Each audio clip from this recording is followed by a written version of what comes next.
সোনার প্রতিমার লোভ দেখিয়ে 11 লক্ষাধিক টাকা প্রতারণা, ফারুক বৈদ্য গ্রেপ্তার বারুইপুরে।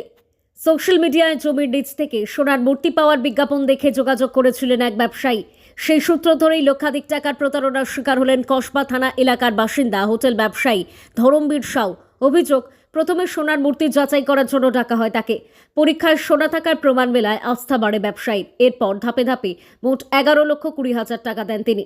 তার হাতে তুলে দেওয়া হয় সোনার গণেশ লক্ষ্মীর মূর্তি ও একটি ঘণ্টা। তবে সব প্রতিমা একসঙ্গে নিয়ে পুনরায় পরীক্ষা করাতেই সামনে আসে চাঞ্চল্যকর তথ্য। সেগুলি আসল সোনা নয়। প্রতারণা বুঝতে পেরে তিনি বারুইপুর থানায় অভিযোগ দায়ের করেন। আমাকে কোনো রকম ফোনে দিয়ে কন্ট্যাক্ট করেছে। ও কিছুদিন আগে বললো যে আমি তোমার কাছে কাজ করেছিলাম, যে তোমার কাছে আমি হোটেলে কাজ করেছিলাম, ওই নিয়ে আমাকে কন্ট্যাক্ট করেছিল। কি বলে ফোনে বলেছিল যে আমি সোনার এই মূর্তি পেয়েছি 100 বছর আগে জমিন নিচে থেকে। হ্যাঁ, তো ওটাই আমাকে নিয়ে ডাকলো।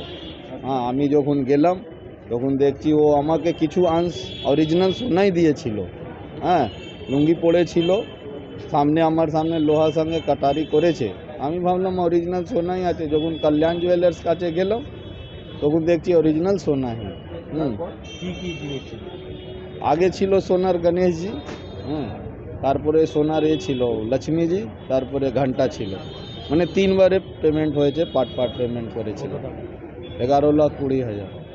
তারপরে যখন আপনাকে দিল, তারপরে আপনি কি করে বুঝলেন যেটা? তারপরে আমি কল্যাণ জুয়েলার্স গেলাম। হ্যাঁ, 3টে একসঙ্গে নিয়ে।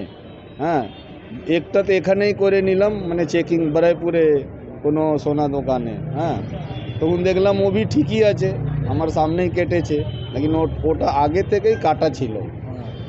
হ্যাঁ, যখন কাটা হয়ে গেছে তখন দেখলাম, যখন 3টে পুরো একবারে নিয়ে কল্যাণ জুয়েলার্স গেলাম তখন দেখছি নকল আছে। কালকে ফির গতকালে কি হলো, আমাকে আর একটা লোভ দিয়েছিল, লেকিন আমি জেনে গেছি, ও জানে না যে আমি জেনে গেছি। আমি ওকে এবারে লোভ দিলাম যে তুমি আর আমাকে কিছু দাও, আমি তোমাকে দেবো, টাকা দেবো।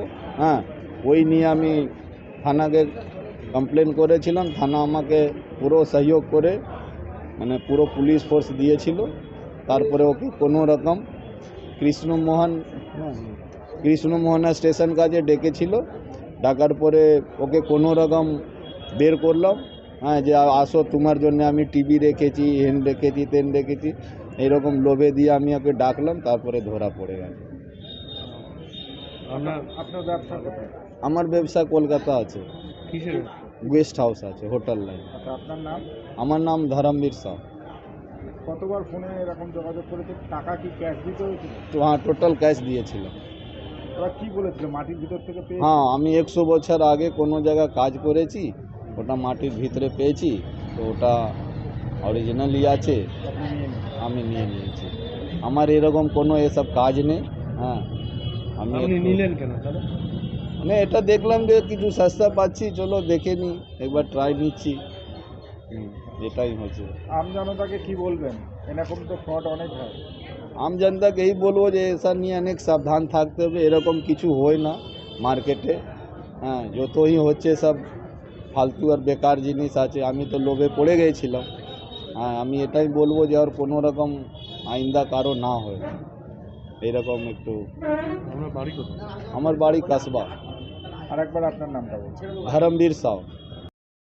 পরে আবার ব্যবসায়ীর সঙ্গে যোগাযোগ করে ওই প্রতারক আরও একটি মূর্তি দেবার নাম করে কৃষ্ণমোহনের কাছে তাকে ডাকা হয়। তখনই ওই প্রতারককে ধরেন ধরমবীর সাউ। আশেপাশের মানুষজন ছুটে আসে এবং তাকে বেধড়ক মারধর শুরু করে। খবর পেয়ে বারুইপুর থানার পুলিশ অভিযুক্ত ফারুক বৈদ্যকে গ্রেফতার করা হয়।